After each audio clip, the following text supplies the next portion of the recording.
भिटाई साहब फरमायो त आया आसथिया में बारो चा बंभोर में पसी पर पुनूअ जी नासी नेण ठरियाम गूंदर विसरियाम सुखन शाखूं मुकियूं। पर वरी मुंहिंजो उस्ताद दोस्त काइमदीन सातो चई वियो हो जे थकल ते थोरो करे त वात न आण वरी, थकल ते थोरो करे वात न आण वरी। हिन किसे जी काइम चवे ज़ाहिर न कर ज़री, मतां खैर खरी वाफींदे हलियो वञे। पर भिटाई साहब रहमतुल्लाह फरमायो त हंझन सी हे कार हे गुण करे निहारी, हंझन सी हे कार हे गुण करे निहारी त बघन सी बिहार बेल न बधजे कॾहिं। पर वरी भिटाईअ चयो त सर सुके साल थिया, सर साईं डंडा उहा सुकी वई, पर हंझ खे अलाह मोती ॾींदो आहे। असांजा सालिक तव्हां सहाफ़ी अदीब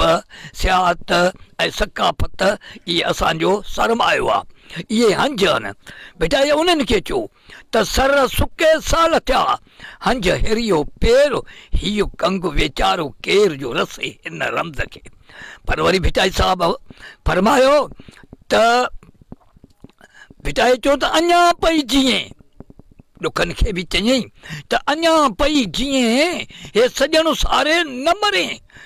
वटियूं विया गाॾियूं छोरी छो न पीए, लॻुई कोन हीअं को गुण ॿारो चल जो। पर वरी असांजे कंहिं दोस्त चयो त उभो अंब न परे, हेरण परे न हेठि, हिन में हिक में कौड़ाण काइम चवे, ॿिए में मणे मेठे, ॾॾ ऐं ॾाहे जी अथव इहा ॾेठि, निवड़त वारो नेठि तो मान पाए मुल्क में। पर अर्ज़ु कयुमि त सिंध सदाई सोब, सिंध सदाई सोबती माणे सोब सिंध, मर्दन अची मारम चवे ॾिनो कुर्बदारन कंदो, अथन इहो हंधु जीजर तुंहिंजे झोलीअ में। किबला पर वरी असांजे कंहिं चयो त हे हक़ खसे हक़दारनि जा, कई देस वारनि सां दिगरानी, पारनि ते कीअं पारो ठाही तो, नार तुंहिंजी निगरानी, हे गट गिचीअ में थोलड़ कई, नीव टाए तोखे निसरानी, पिरी पग पाराण पाए कन गंजीअ गोड में गुज़रानी। सिंधी सकाफ़त सूर्य सिंधीअ माग हिन ते मटी नाहे, अञा त सिंध असांजी आ तो असां खां कटी नाहे। भला बि त भिटाईअ जा हीअ सिंधी सिटका सटी नाहे, अञा त सिंध असांजी आ तो असां खां खटी नाहे। अर्चो त लिफ्ट बंगलो लया तुंहिंजी, हे जाम वेठा आहिनि ॼारनि में, तूं सुम्ही सुख सेज पलंग ते, असीं वेसूं वारनि में, तूं हली हेलीकॉप्टर ते हर, कुतो बि तुंहिंजो कारनि में, निटाण उस में नंढड़ो रोए ॿार असांजो ॿारनि में, न्यूयॉर्क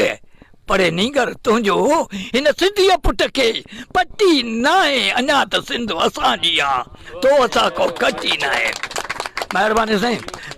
त करे इज़त आयल जी, हे सिक जो सबक सारियूं था, मरे मेज़बान भल मरे, महिमान असीं की न मारियूं था, दंगू करे वटि धाड़ा हणी, धणो असीं वरी धारियूं था, ना निड़ीअ ते तुंहिंजा आहिनि, हे घुटनि सां गॾु घारियूं था, तो वटि दीनर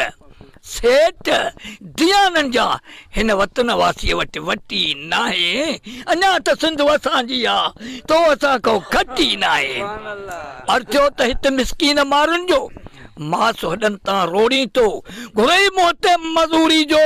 खंजर तंहिंखे खोड़ी तो, फटी उघाड़े सीने तऊं, हे खून में हथड़ा ॿोड़ी तो, केॾो कपिड़ो कना तूं पढ़ाए, हे बैनर झंडियूं चोड़ी तो, हिते खपन बिना कुराड़ी पया, लाश कंहिंजी लटी नाहे, अञा त सिंध असांजी आ तो असां को खटी नाहे। भला भई त भिटाईअ जा सिंधी सिटका सटी नाहे, अञा त सिंध असांजी आ तो असां को खटी नाहे। आख़िर में अर्ज़ आ त ज़मीन ज़र माल लुटियो तो, कंहिं अल्लाह रासीअ जी दूल्हा देस दिलारे, सभु कंहिं वक़्तु नवासीअ जी सज़ा सां गॾु ॾंड सुणाए, ॿी फतवा फांसीअ जी, वेतर वध वरियाम चवे आ संसर सोच सियासीअ जी,